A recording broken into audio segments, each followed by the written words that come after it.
সকালে যখন বাসায় থাকি সকাল থেকে একটা মেয়ের কত পরিমাণ কাজ থাকে তাই না? এই যে যেদিন বাসায় থাকি সেদিন তো অনেক কাজ থাকে।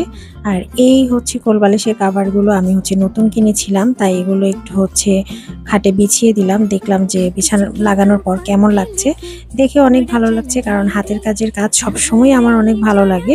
আমার মনে হয় আমার মতো প্রত্যেকটা মেয়েরই হাতের কাজের যে কাজগুলো থাকে, হাতের কাজের যে কোনো জিনিস, কুশন কভার হোক, বালিশ কভার হোক, সবকিছুই আসলে ভালো লাগে। আর এই যে বেডে দেওয়ার পর কিন্তু আরো বেশি ভালো লাগছিল, তাই না? তারপরে যে বললাম যেটা, যে বাসায় থাকলে আসলে কাজের কোনো অভাবই থাকে না। আমরা যারা মানে জব করি, যে তারা আমরা মনে করি যে আসলে যারা বাসায় থাকে, যেসব হাউস বা হোম মেকার যারা বাসায় থাকে তাদের কোনো কাজই থাকে না। যে একটার পর একটা কিন্তু কাজ আসলে লেগেই থাকে। যারা অফিস করে তারাও একই অবস্থা, বাসায় এসে তাদের অনেক সংসারের কাজ করতে হয়। আর যারা হোম মেকার রয়েছে আমরা, তারা তো বাসায় থাকলে আসলে এত পরিমাণ কাজ থাকে। তারপর যদি বাসার কাজের সাথে সাথে অন্যান্য কাজ থাকে তাহলে তো আসলে আর কথাই নেই।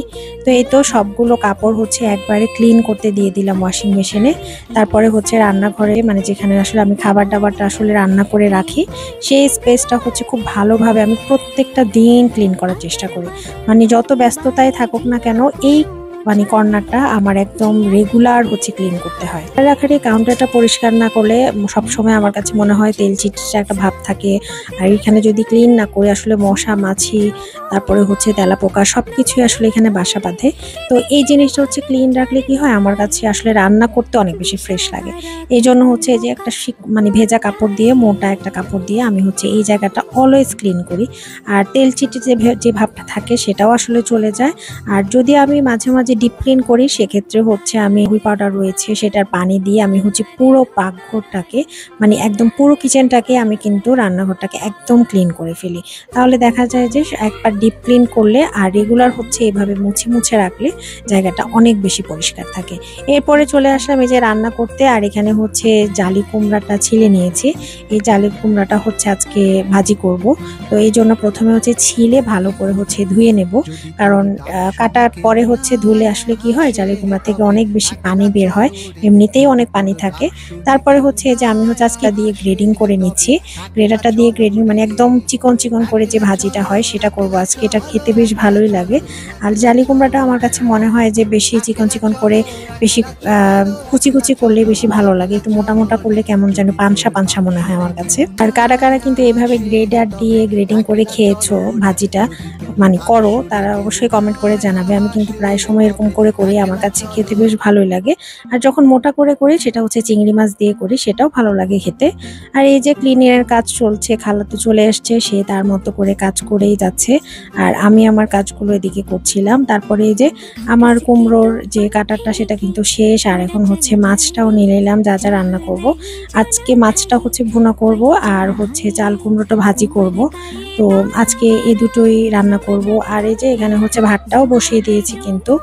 আর এখানে মাছ ভাজির জন্য বা কুমড়ো ভাজির জন্য, চাল কুমড়ো ভাজির জন্য আমি সবকিছু একবারে এক এক করে দিয়ে দিচ্ছি। এখানে যে পেঁয়াজটা ভালো করে একটু ব্রাউন কালার করে, তারপরে সেখানে তেলের মধ্যে আমি লবণ, একটু হলুদ, সামান্য হলুদ, খুব বেশি হলুদ দেওয়া যাবে না।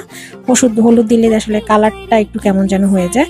আর এই যে গ্রেট করা চাল কুমড়াটা আমি এখন দিয়ে দিয়েছি। আর এটা খুব ভালো করে ভাজি করতে হবে।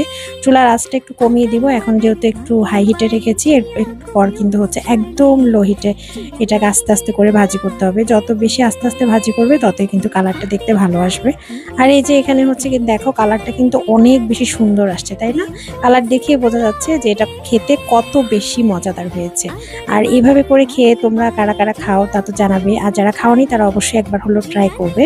আর এখানে আমি কিন্তু মাছটাও ফ্রাই করে নিচ্ছি মাছটা। আর এখানে আমার জালি কুমড়াটা দেখো একদম হয়ে গেছে। জালি কুমড়াটা দেখতে এত বেশি ইয়াম্মি লাগছে। আর এখানে এই যে মাছগুলো ভাজি করছিলাম। আর এখানে কিছু শুটকি নিয়ে আসা হয়েছিল। শুটকিটা আমাদের অনেক বেশি খাওয়া হয়। তোমরা কারা কারা শুটকি খেতে ভালোবাসো অবশ্যই কমেন্টে জানিও। আর এখানে এই যে শুটকিগুলো আমি একটু শুকনো মরিচটাও ভিজিয়ে রেখেছি, একদম কাঁচা বেটে ফেলবো আজকে। আর মানে ফ্রাই করব না। অনেক সময় শুকনো মরিচটাকে একটু টেলে তারপরে গিয়ে আমরা ভর্তাটা করি। তো আজকে একদম কাঁচাটাই করব, করে তারপরে ভর্তাটা আমি আজকে ব্লেন্ডারেই করব, করে তারপরে সেটাকে একটু তেলের মধ্যে ভাজবো। এটা খেতেও বেশ ভালো লাগে। আর এখন মাছগুলো ভাজা শেষ হয়ে গেল। আর এখানে একটু টমেটো দিয়ে দিলাম পেঁয়াজ কুচির মধ্যে।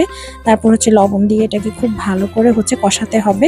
যত বেশি এটা কষবে ততই না খেতে ভালো অনেক বেশি লাগে, তাই না?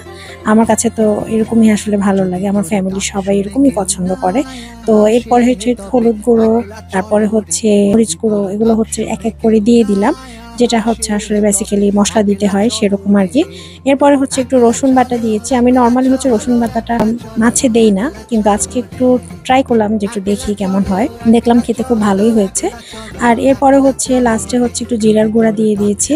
জিরার গুঁড়াটা তো মাস্ট, মাছে দিলে অনেক বেশি ভালো লাগে, মানে ফ্লেভারটা অনেক ভালো আসে। রসুনটা আমি মানে সবসময় ইউজ করি না, আজকে একটু করেছি। তো এই তো এখানে হচ্ছে খুব ভালো করে এটাকে কষাতে হবে, আর কষানোর জন্য আমি কিন্তু একটু পানিও দিয়ে দিলাম, তাহলে কষানোটা অনেক বেশি ভালো হবে। একটু ভালো করে যখন ঝোলটা একদম কষে আসবে তখন হচ্ছে আমি এক এক করে আমার ভাজি করা মাছগুলো দিয়ে দিব, আর এটা আমি কিছুক্ষণ রেখে একদম পানিটা শুকিয়ে ফেলবো। এই রকমের মাছ ভুনাটা খেতে এত বেশি অসাধারণ লাগে। আমি জানি না তোমরা কারা কারা ট্রাই করেছো, আমি কিন্তু মাছ ভুনাটা এভাবেই করি। আমার কাছে খেতে বেশ লাগে, মানে আমার কাছে খুব বেশি মাখাম, মানে একদম শুকনো শুকনো ভালো লাগে না, আবার খুব বেশি ঝোল থাকবে এরকমও ভালো লাগে না, মানে মিডিয়াম একটা ইয়ে থাকবে, অ্যাভারেজ। তো আজকের ভিডিওটা এই পর্যন্ত। ভিডিওটা ভালো লাগলে ছোট্ট একটি লাইক দিয়ে একটি কমেন্ট করে যেতে ভুলবে না। সকলে ভালো থাকবে, নতুন কোনো ভিডিওতে আবারও দেখা হয়ে যাবে, সে পর্যন্ত আল্লাহ হাফেজ।